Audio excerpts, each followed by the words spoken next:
Olá pessoal, sejam bem-vindos a mais um vídeo. Desta vez, pessoal, a gente vai continuar com a parte do transporte nas plantas, certo? Então a gente ia começar a matéria dos tecidos vasculares. E sem mais enrolação, vamos só começar, porque eu não tenho paciência. Ora bem, os tecidos vasculares, portanto, o que é que são os tecidos vasculares? A gente vai falar de duas coisas. Vamos falar do xilema e do floema. Ok, maltinha? Enfim, então, este xilema e este floema apresentam vários tipos de células, malta. Neste caso, espera aí, deixa eu só meter o microfone aqui. Ok, neste caso, neste caso, temos, no caso, por exemplo, as células especializadas, neste caso no transporte de substâncias. Depois temos as fibras, que são geralmente mortas com paredes impregnadas de lignina, que oferecem sustentação e resistência. E depois temos as células parenquimatosas, que são vivas e pouco diferenciadas. Ok? Eu espero que isto não saia no exame. Or else I am screwed. Ok? Pronto. Então, muito resumidamente, temos os xilemas e temos os floemas. Vocês também podem dizer lenho para os xilemas e liber para o floema, mas eu só vos estou a dizer isto porque se calhar no exame eles até podem dizer liber e depois vocês ficam confusos. Liber é floema e lenho é xilema, ok? Pronto, é claro que prefiro dizer xilema e floema. Eu espero que eles não digam lenho no exame, ok? Porque eu não vou lembrar. Ok? Ora bem. Então, primeiro falando do xilema, certo? O que é que a gente tem de parte de elementos? Na parte dos elementos do xilema, a gente tem os elementos dos vasos ou traqueias. Neste caso, a gente tem células mortas que de paredes lignificadas com diferentes tipos de espessamento, que neste caso pode ser curto ou longo, dispostos topo a topo, com o desaparecimento de septos transversais, formando assim os vasos. Já agora, temos aqui uma condução para seiva bruta, como a gente já falou das seivas na aula passada, ok? Portanto, seiva bruta, a gente sabe que é o xilema. Depois, falando dos tracaídos, mais uma vez são células mortas, paredes unificadas, alongadas e afiladas, ok? Mais uma vez, seiva bruta. Depois, falando, também temos as fibras, não é? Que também deve falar aí no manual. Fibras. Pronto, acho que não falam. Não consigo ver, mas pronto. Nas fibras, basicamente, temos a esclerenquima, mais uma vez, células mortas alongadas. E, basicamente, o que é que estas fibras fazem? Vão conferir resistência e suporte. Ok? E depois, acerca das células parenquimatosas que eu acabei de falar, são, desta vez, células vivas do xilema, em que armazenam água e armazenam alimento. Ok? Pronto. E eu acho que é isso da parte do xilema. Sim, eu acho que é basicamente isso. Depois a gente tem aqui uma imagem dos tracaídos e dos vasos xilémicos. No caso, os vasos xilémicos é esta coisa e os tracaídos... O vaso xilémico é esta coisa e depois os tracaídos são já esta coisa. Isto são os tracaídos e estes são os vasos xilémicos, ok? Não sei porque é que vocês haveriam de querer saber isso, mas pronto, eu acho que foi o exame importante. Porque agora o que me realmente preocupa é o exame e eu não estou preparado, como é óbvio, porque a matéria a seguir eu completamente esqueci-me, porque eu já estou no início da 100º e eu ainda estou a dar a matéria 10º. Porque é que eu parei não faço a menor ideia, mas provavelmente quando eu dei esta matéria eu logo quis parar. Eu fiz uma horrível ideia ao fazer isso, mas pronto, agora vamos passar para o floema. Bom, desculpem. Ora bem, o floema, em vez de ter elementos de vasos, como o xilema, tem elementos de tubos crivosos, ok? Que em vez de serem células mortas, aqui já são células vivas, alongadas, disposto topo a topo, com comunicação através de poros, ok? Portanto, comunicam-se através de poros. E isso chamam-se placas crivosas. E pronto, em vez de ter uma seiva bruta aqui, como a gente já falou, isto já tem uma seiva elaborada, ok?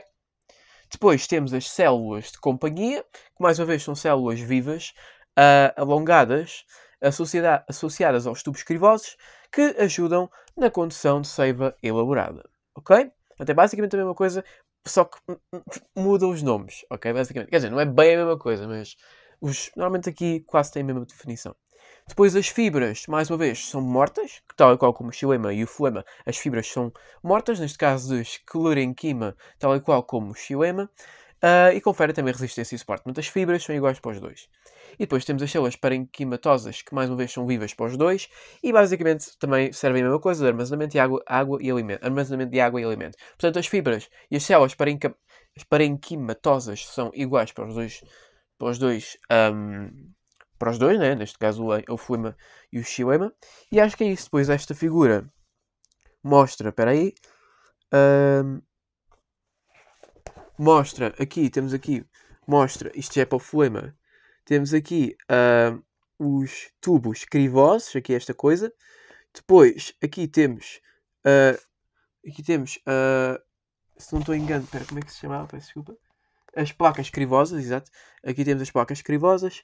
E depois aqui, esta coisa é, neste caso, as células de companhia. Que são este cantinho. Ok? Muito bem, muito bienes.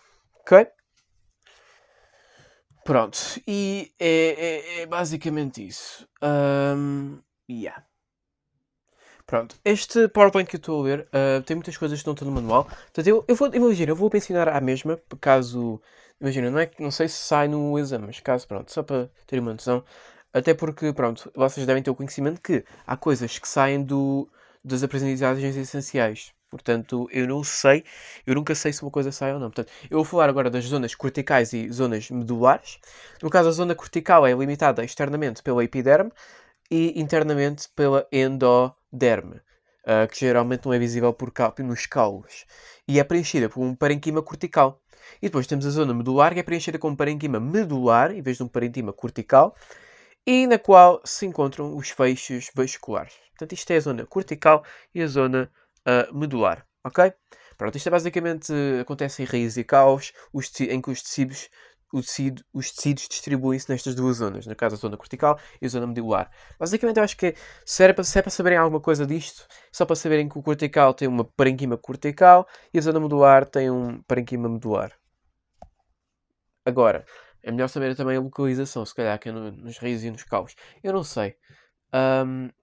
Imagina, eu não acredito que nos exames eles não aprofundam-se neste caso nisto. Ok? Pronto. Pronto, mas eu acho que é isso, pois, devido ao reduzido calibre nos vasos condutores, estes agrupam-se em feixes condutores, ou seja, de xilema ou de floema, de modo a garantir a deslocação das respectivas seivas. Portanto, as seivas deslocam-se segundo feixes condutores, em que integram fibras e células de parenquima, como a gente acabou de falar. Em cada órgão e planta, os feixes de xilema e de floema ocupam posições relativas definidas, estando muito próximos e são muito unidos. Os feixes condutores são considerados simples quando são constituídos apenas por xilema ou floema, e duplos quando são formados por dois tipos de vasos condutores.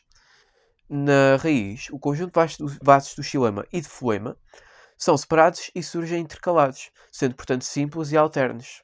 No cal e na folha surgem lado a lado e por isso são duplos e colaterais. No entanto, quer na raiz, quer no cal, o xilema surge interiormente ao xilema. Na folha, o xilema está direcionado para a página superior. Ok? Pronto, isto está basicamente a dizer como é que os feixes condutores funcionam. Pronto, é assim. Não, eles não vão meter um grupo disto interno no exame, certo? Bom, muito resumidamente, o xilema tem os tracaídos e tem os vasos xilémicos, que no caso tem um transporte unidirecional da seiva xilémica, com água e sais minerais, como a gente já viu. Isto foi o que a gente basicamente viu na aula passada. E depois temos o floema, que tem os tubos crivosos e as células de companhia, que tem um transporte bidirecional. Bi é 2, portanto vai aos dois lados, para cima e para baixo. Da seiva, em vez de ser água e sais minerais, são água e açúcares, ok? Portanto, sacarose, enfim. E eu acho que é isso. Só mais uma coisa, agora queria falar queria falar um bocadinho das características da estrutura primária e da raiz. No caso, tem uma zona cortical extensa, cilindro central pouco desenvolvido, depois tem um perisípculo presente, endoderme bem individualizada, e depois tem feixes condutores simples e alternos, em número reduzido de dicotiledóneas, número elevado de monocotiledóneas, e o xilema tem um crescimento centrípeto. Já agora, falando aqui um bocadinho da endoderme, a gente vê endodermes em raízes jovens, fiada em células vivas, espessadas por suberina ou lanina. E basicamente, como função, serve de regulação da passagem de substâncias do Sol para o sistema vascular do cilindro central. Ok? Também posso falar aqui, não sei se fala, mas eu também posso falar dos tipos de feixes. Temos os feixes simples, que são formados apenas por xilema ou fulema. Temos feixes duplos, que já são formados pelos dois, né? Xilema e fulema. E depois temos os feixes radiais ou alternos, que são feixes simples de xilema que alternam com feixes de fulema. Ou seja, pode ser xilema, mas depois pode alternar para fulema e depois pode virar xilema outra vez. Portanto, radiais ou alternos. Eu prefiro dizer feixes alternos, porque realmente alternam-se. E depois, por último, temos feixes colaterais, que são feixes duplos com xilema e fulema, dispostos lado a lado. São abertos quando existe câmbio entre o xilema e o fulema, fechados quando não existe câmbio, ok? Portanto, é assim, meio que alternam o seu câmbio e são duplos lado a lado, ok? Pronto. E eu acho que é isso por hoje. Eu ainda posso falar de... Eu ainda posso falar disto, se bem que isto é mais para o próximo aula. Não, eu vou falar disto. Ora bem, absorção de água e sais minerais pela raiz, ok? Portanto, basicamente a raiz é o órgão especializado na absorção de água e sais minerais. Temos um corte transversal da raiz que permite diferenciar 3 zonas da periferia para o centro. No caso temos a epiderme, a zona cortical ou o córtex. Eu acho que é preferível dizer córtex do que zona cortical. E depois temos o cilindro central. Ok? Pronto. Basicamente a epiderme consiste no tecido exterior que envolve e protege a raiz. Algumas células da epiderme alongam-se para o exterior, em que aumentam a área de absorção, analogamente com velocidades intestinais do ser humano, por exemplo. Depois separam-se com o córtex do cilindro central, que encontra-se em endoderme, constituída por uma única camada de células, em espaços intercelulares e com paredes com alguma deposição a suberina, que é uma substância hidrofóbica. Nas raízes jovens, o cilindro central é essencialmente constituído por tecidos condutores. Como a gente já viu, o que é tecidos condutores? O que é tecidos condutores? Significa que é vascular. É exatamente isso que a gente está a falar agora. No caso do solo, a água e os sais minerais que se encontram em solução, na forma de íons, são absorvidos através da epiderme da raiz, certo? Portanto, a água é absorvida para estas substâncias serem transportadas até outros órgãos da planta, certo? É como se a gente ingerisse água, que a água depois vai para os nossos órgãos, a planta absorve a água também para depois ser absorvida e transportada para os seus próprios órgãos da planta, como por exemplo o vácuo. E é necessário que primeiro cheguem ao xilema, no cilindro central da raiz, onde constituem a seiva xilémica. Ok? A absorção de água pode ocorre por osmose, ou seja, é hipertónico em relação à solução do solo. Depois, a elevada concentração de sais minerais na raiz deve-se à entrada de alguns íons, certo? Por difusão, a partir do gradiente de concentração, certo? Ok. Ou seja, isto vai garantir uma grande manutenção do gradiente osmótico, desde a epiderme até ao xilema. Neste processo, a raiz assegura não só a absorção de água, como regula também a entrada de íons, de forma seletiva através de proteínas específicas, o que vai só permitir a passagem de determinados íons, de acordo com as necessidades da planta, como é óbvio. Ok?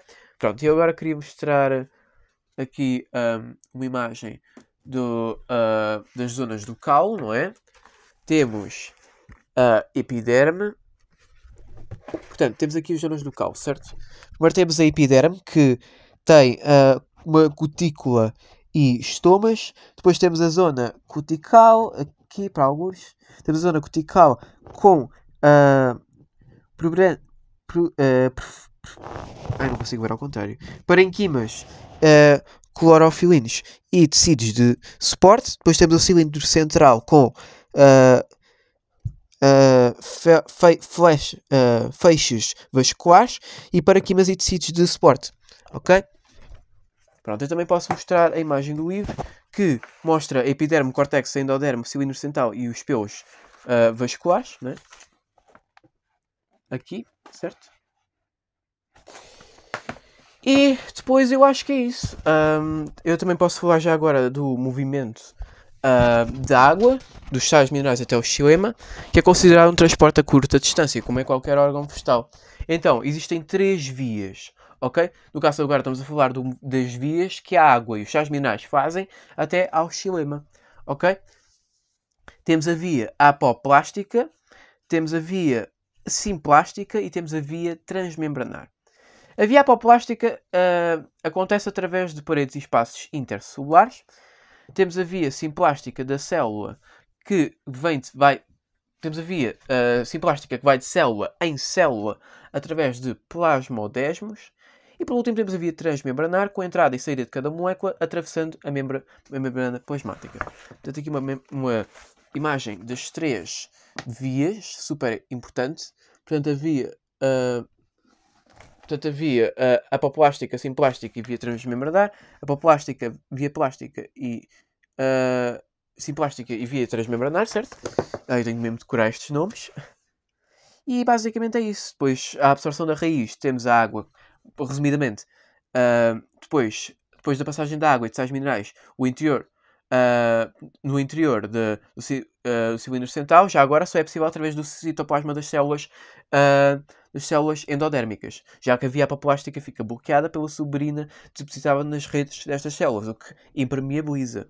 Okay? Já que a endoderme impede que, ainda que os solutos sejam acumulados no xilema e que regressem ao córtex. Ok? Portanto, resumidamente, a água decorre da diferença do potencial hídrico e a pressão osmótica dentro do solo e a raiz. E depois os sais minerais fazem difusão facilitada ou transporte ativo, dependendo da concentração de sais no solo e no interior da raiz. Faz sentido. Faz sentido. Isto é basicamente mistura de matéria antiga e eu não gosto quando isso acontece. Ok? Já agora eu posso também falar, porque isto é muito pequenino, eu posso ainda falar aqui do transporte da seiva xilémica, neste caso. Ok? Pronto. Eu posso ainda falar do transporte da seiva xilémica, mas basicamente, para explicar o transporte da seiva xilémica, foram-se propostos vários modelos ao longo dos tempos e atualmente consideram-se 2. O modelo da pressão radicular e o modelo da adesão-coesão-tensão, que é uma matéria basicamente pior que esta, que vamos dar a seguir. Então isto foi basicamente realizado uma experiência para identificar a origem de forças que levam a água a ascender até a raiz. Portanto, claro, esta experiência foi feita, não sei porquê, mas foi feita, para ver como é que a água era transportada. E no caso temos aqui um procedimento, basicamente o que é que aconteceu, que cortou-se a parte do caule da planta e imediatamente foi montado o dispositivo, como se observa nesta figura. Foi conectado a este dispositivo, certo? E basicamente o ramo da planta foi cortado e foi introduzido no dispositivo, representado em B. Portanto, esta foi a parte da planta que foi cortada e foi metida neste dispositivo, ok? Que é o tubo vedado, certo? Ao fim de algum tempo, a água tinha subido na pipeta de A e descido na pipeta de B. E foi assim que, portanto, a água, ao subir da pipeta A e na pipeta B, foi assim que se descobriu em que órgão da planta se gera a força que permite a ascensão da água. E pronto, tinha as 2 hipóteses, em que a força era gerada na raiz e a força era gerada nas folhas. Ok? E no caso é da raiz, a água ascende desde a raiz até às folhas. Ok? Pronto. E depois, a matéria que vamos dar a seguir são os modelos. Ok? Eu acho que não dei bem esta aula. Mas enfim, pessoal, virá ficar por aqui. E eu vejo-vos no próximo vídeo. Ok? Peace! Tchau, malta!